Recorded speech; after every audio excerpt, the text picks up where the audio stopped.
안녕하세요. 이 시리즈는 성경의 모든 책 속에서 복음을 발견하는 시리즈입니다. 이제 우리는 레위기로 왔습니다. 많은 분들이 말하기를 나는 성경을 다 읽을 거야 하면서 창세기에서 시작하고 레위기를 넘어가지 못합니다. 왜냐하면 레위기는 매우 헷갈리는 책 중 하나인데 무엇에 관한 책일까요? 거룩함에 관한 내용입니다. 특히 오늘날 우리에게 더 생소한 내용인데 왜냐하면 하나님께서 법을 주셔서 그래서 이스라엘 백성들이 거룩할 수 있게 하시고 예배하고 하나님 임재로 나오게 하는 내용입니다. 우리가 이거를 매번 할 때마다 저희가 보는 것은 먼저 이 책이 성경의 큰 이야기를 어떻게 앞으로 전진시키는가를 보고 둘째로 이 책이 어떻게 은혜의 복음을 드러내는지를 보고 셋째로 이 책이 어떻게 예수를 보여주는 건가입니다.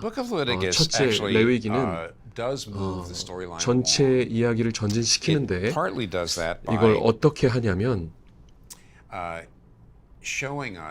우리에게 보여주는데 거룩함이 절대적으로 필요하다는 사실을 보여줍니다. 하나님은 은혜의 하나님이고 우리의 죄를 끊임없이 덮어주시지만 그렇다고 해서 너희 마음대로 살 수 있다는 것이 아닙니다. 또 이야기를 전진시키되 어떻게 하냐면 레위기에서는 성막, 제사장, 그리고 제사 제도에 대해 매우 자세하게 설명합니다. 이 모든 것이 결국 그리스도의 구원을 예시합니다. 이게 무슨 말이냐면 레위기는 출애굽기의 연장선에 있습니다. 그래서 하나님의 백성이 단순한 가족에서부터 시작해서 나라로 변하면서 예배의 체계를 통해서 예수 그리스도의 구원을 가르칩니다. 근데 이게 어떻게 우리에게 은혜의 원칙을 보여줍니까? 많은 사람들이 말하기를 레위기는 규칙 또 규칙 그 다음 또 규칙인데 계속 반복하는데 그게 어떻게 은혜를 보여주냐고 물어봅니다. 제일 율법적인 책 중에 하나인데 그런데 나무만 보면서 숲을 놓치지 말아야 합니다. 그중 하나 이유는 율법을 주시는 이유 중에 하나는 만지지 마라, 먹지 마라, 이거 하지 마라, 그리고 여기 가지 마라.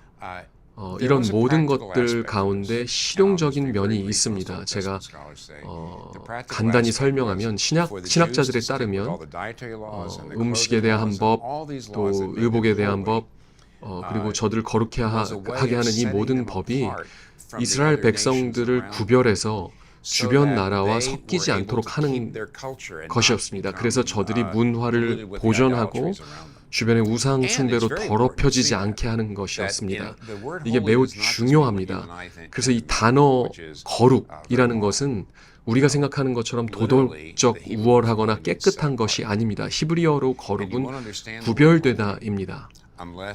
그리고 이 거룩에 대한 거를 이해를 하려면 그 성막 안에 냄비나 기구들도 거룩하다고 불렀습니다. 이게 어떻게 거룩할 수가 있습니까? 물건인데 도덕적인 것이 아닌데 왜냐하면 하나님께 드려져서 쓰이기 때문입니다. 구별되고 하나님을 향해 거룩하고 하나님께 헌신된 것이었습니다. 거룩하기 위해서는 물론 하나님의 법을 순종하는 것도 있지만 거룩은 단순히 법을 지키는 것이 아니라 거룩은 전적으로 하나님께 헌신된 상태입니다. 내 삶을 자기 자신이나 다른 사람을 위해 사는 것이 아니라 하나님을 위해 사는 것이 거룩입니다. 그래서 이런 법들이 이스라엘에게 다 주어졌던 이유는 예수 그리스도께서도 설명을 하셨었지만은 그때 당시에 하나님께서 이스라엘 백성을 통해서 일하실 때 매우 중요했던 것 중에 하나는 유대인들이 구별되는 것이었습니다.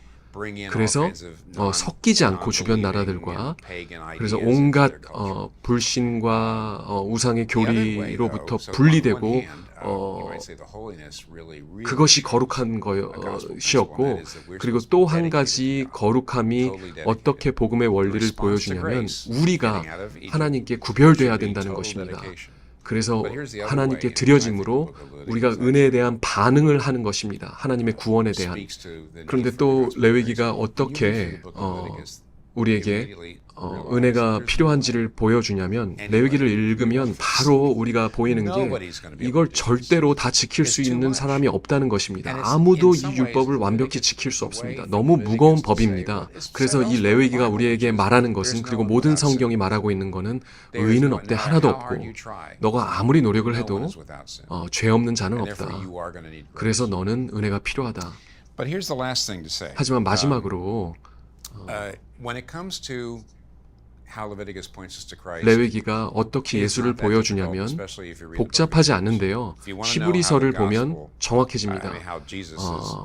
예수가 어떻게 레위기에서 표현되는지를 보려면 히브리서를 읽으면 됩니다. 모든 제사는 예수를 가리킵니다. 먼저 번제 제사가 있는데 그거는 우리의 죄를 다루는 것이고요.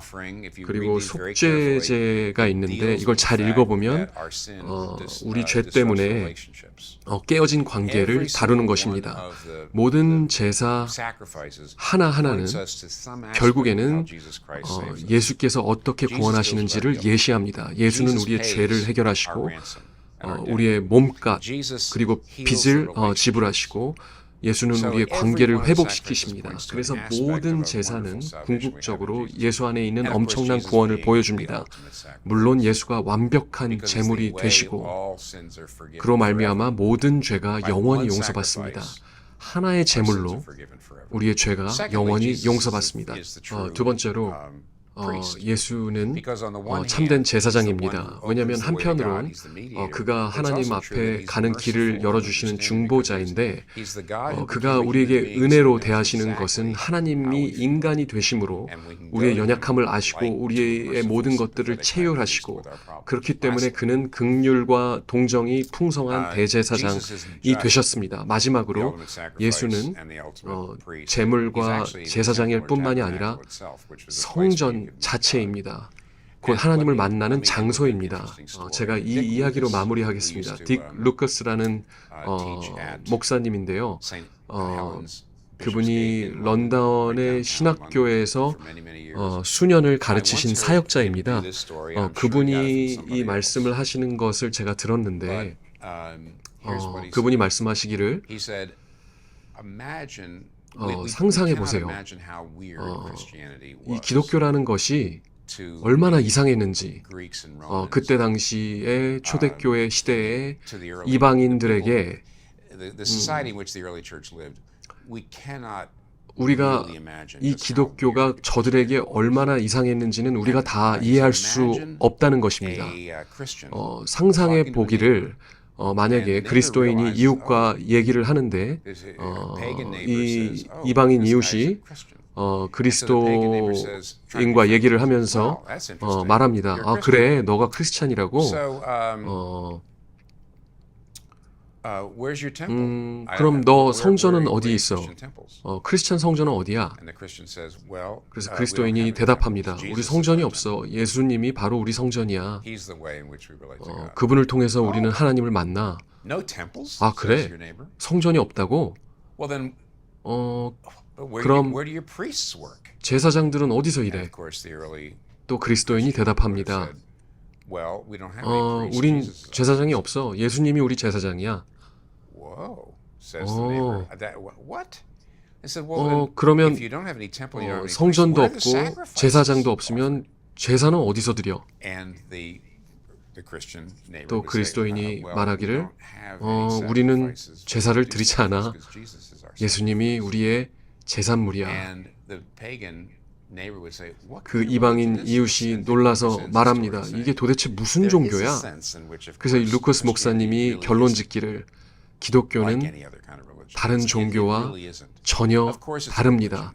물론 종교적 요소가 있지만 어떤 종교와도 같지 않습니다. 우리가 이해해야 하는 것은 예수가 마지막 성전입니다. 하나님께 가는 길을 가르치는 것뿐만이 아니라 그분 자신이 길입니다. 그리고 레위기는 우리가 이상한 물이라는 것을 말해주는 것입니다. 레위기 자체도 이상한 책이고 기독교 자체도 매우 이상한 신앙이고 그렇기 때문에 놀라운 것입니다.